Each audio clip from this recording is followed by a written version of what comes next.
काज़मी ने जब इन तमाम लोगों के चुंगल से आज़ाद हुई है तो उसने अपने वालिदैन के लिए जो अल्फाज लिखे हैं वो वाकई में ऐसे अल्फाज हैं जो कि वालिदैन के लिए होने चाहिए। उसने अपने बाबा के लिए कहा है कि मेरी दुआ है कि आपको 200 साल की उम्र हो। अब आप सोचिए, इस बात का अंदाजा लगाइए। उसने ये बात को बाकायदा मेंशन किया है कि मैं यहां से अपने घर जाना चाहती हूं, मैं किसी का इंतजार नहीं कर रही हूं, मुझे किसी का इंतजार नहीं है। जो मैंने गलती की है उस पर मैं पशेमान हूं। जो मैंने गलती की है वो मेरी जिंदगी का एक ऐसा सबक है जो कि मुझे कोई भी कॉलेज, यूनिवर्सिटी, स्कूल नहीं पढ़ा सकता है। ये तमाम चीजें उसने अपने हैंड राइटिंग में लिखी हैं, वो कार्ड्स बनाए हैं। वो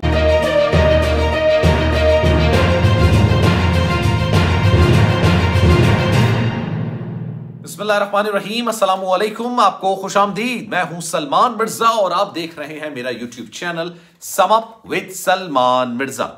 बहुत शुक्रिया जनाब, ये वीडियो देखने के लिए आप सभी ने वक्त निकाला है। वीडियो के आगाज में तहे दिल से मैं आप सभी का शुक्रिया अदा करता हूं और मेरी दुआ है कि आप जहां हो खैर वाफियत से हो, सेहतमंद हो और तंदुरुस्त हो। जनाब, सच की फतह होती है, ये हमने हर जगह पढ़ा है, बचपन से सीखते चले आए हैं, लेकिन जब प्रैक्टिकल लाइफ में आते हैं तो बहुत जगहों पर ऐसा होता है कि हमें अंदाजा होता है कि जनाब सच की फतह नहीं हो रही, बल्कि साजिशों की, झूठ बोलने वालों की, प्रोपेगेंडा करने वालों की, उन सब की फतह हो रही है, लेकिन आखिर में सच की ही फतह होती है। जहरा काज़मी का मामला जनाब पिछले 6-7 महीने से ये मामला चल रहा है। अब आखिर ये मामला अपने इख्तिताम की तरफ बढ़ रहा है और उन लोगों को शर्म आनी चाहिए, या मैं ये कहूंगा कि उनको डूब के मर जाना चाहिए, जो इस सारे मामले में बेगैरती और बेशर्मी को सपोर्ट कर रहे थे, जो इस सारे मामले में ये कह रहे थे कि जनाब 13-14 साल की लड़कियां घरों से भागें, कोई मसले की बात नहीं है भाई, अपनी मर्जी से भाग रही है, कोई ऐसी मसले की बात नहीं है। लड़कों के साथ जाके शादियां कर लें और उसके बाद जाके बैठ के माँ बाप को गालियां दें, बुरा भला कहें, और उसमें कोई बुरी बात नहीं है भाई, कोई ऐसी बुरी बात नहीं है। ये जो लोग कहा करते थे, इस नैरेटिव को लेके जो चल रहे थे, उन्होंने अपनी जेबें तो भर ली हैं, लेकिन अब उनका अगर अकाउंट जाके आप देखेंगे ना तो वो इस तरफ आ नहीं रहे, क्योंकि उनको अंदाजा हो गया कि उनको मुंह की खानी पड़ गई है। उन्होंने जितनी जलालत इस सारे मामले में इकट्ठा की है, शायद वो अगर सच का साथ देते, अच्छाई का साथ देते, मज़बत चीजों का साथ देते, पाकिस्तानी माशरे की जो बुनियादें हैं उसका साथ देते, तो आज वो लोग भी, तमाम लोग उनके साथ खड़े हुए होते। अब जनाब हो क्या रहा है, मैं थोड़ा सा आपको बैकग्राउंड बता दूं। जहरा काज़मी की बहुत जल्द अपने घर वापसी है। इस वक्त वो कराची के अंदर मौजूद है, शेल्टरों में, आप सब जानते हैं। तकरीबन 10 से 12 मिनट की ड्राइव है जहां पर जहरा काज़मी रह रही है ना, अपने वालिदैन के घर से 10 से 12 मिनट की ड्राइव है, लेकिन उसको सिर्फ महीने में 2 बार मिलने की इजाजत है अपने वालिदैन से। ये जो टप्पर बैठा हुआ था, ये जो झूठ बोलता था, बददियानती करता था, लोगों के जहनों में गलाजत घोलता था, नफरतें इस माशरे के अंदर घोलता था, वो जो 4 लोग थे जो बैठ के 1 घंटा लाइव सेशंस करते थे और झूठ की बुनियाद पर इमारत तामीर करते थे। कहते थे जहरा काज़मी तो शक्ल नहीं देखना चाहती अपने माँ बाप का, वो तो sorry to say, I am really sorry to say, थूकती है भाई। वो तो कहती है अगर मुझे रोका तो मैं छलांगे मार दूंगी, मैं ये कर दूंगी, मैं वो कर दूंगी।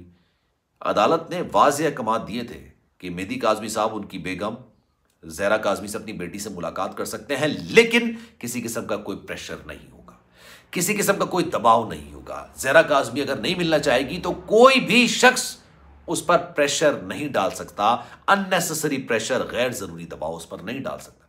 उसकी मर्जी मिलेगी, नहीं मिलनी होगी, नहीं मिलेगी। ये अदालत के वाज़ेह अहकाम थे। अब आप बताइए वो लोग कहां अपना मुंह छुपाएं जाके, जब ये जहरा काज़मी की 3-3 घंटे अदालत के अहकाम पर अपने वालिदैन से मुलाकात हो रही है। चले वो भी छोड़ दें आप, उस पर भी एक आंसर ये होता है कि जनाब ठीक है, किसी दबाव की वजह से मुलाकात कर ली होगी।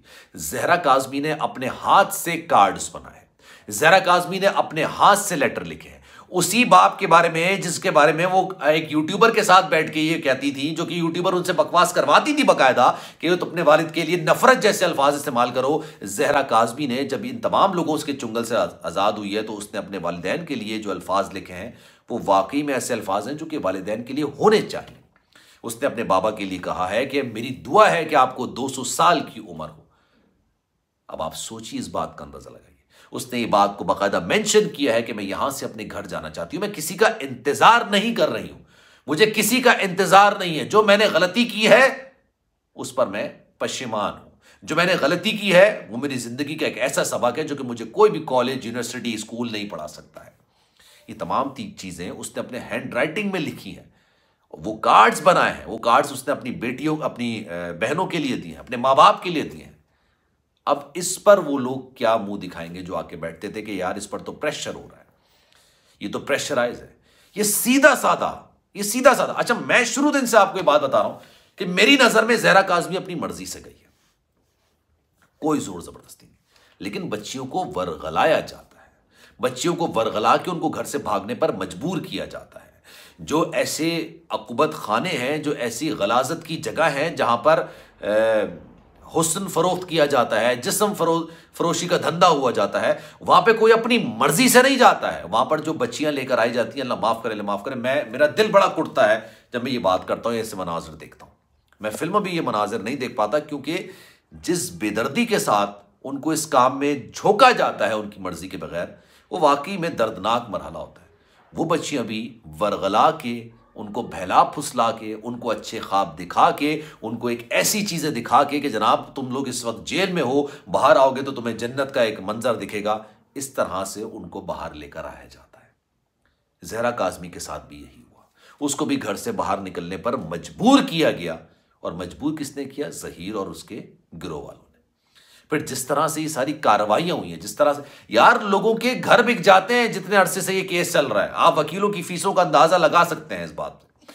नहीं आपको आइडिया तो किसी भी वकील के पास चले जाएं, अच्छे वकील के पास, उसकी फीसें लाखों में होती हैं। वो हर पेशी पर कोई ना कोई आपसे इसके पैसे चार्ज करता है। कहां से आ रहे हैं लोगों के पास पैसे?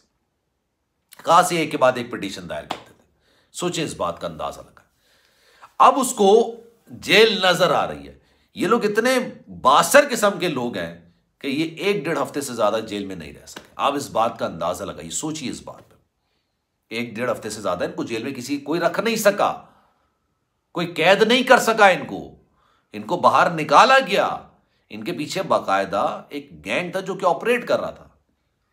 अब उस बच्ची का जो जहन साजी की गई थी, वो तमाम चीजें हटी हैं, उस जिंदगी की तरफ वापस आई है, वो अच्छाई की तरफ वापस आई है और अपने घर जाना चाह रही है। और उसके लिए गालिबन शायद 19 तारीख बताया जा रहा है कि इस केस की समाअत होगी। और हो सकता है कि जितनी भी जो उसके कार्ड्स हैं, जो उसके लेटर्स हैं, वो अदालत में जज साहब को दिखाए जाएंगे और एक अच्छा फैसला इसमें तवक्को की जा रही है कि वो फैसला निकल कर सामने आएगा। क्योंकि इन लोगों ने तो, इन बेशर्मों ने, जो कि नेक्सस है, जो कि इनके तर्जुमान बने बैठे हुए हैं, इन्होंने तो अदालतों को तक नहीं छोड़ा था, जजेस को मुतनाज़ करार दे दिया था।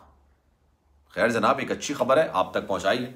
इस पर आपकी राय क्या है? मैं चाहूंगा कि कमेंट सेक्शन में अपनी राय का इज़हार आप जरूर करें। सलमान मिर्जा को दीजिए इजाजत जनाब। जिंदगी रही, सेहत रही और आपकी दुआएं रही तो इंशाअल्लाह अगली वीडियो में आपसे फिर मुलाकात होगी। ख्याल रखिएगा। अल्लाह हाफिज।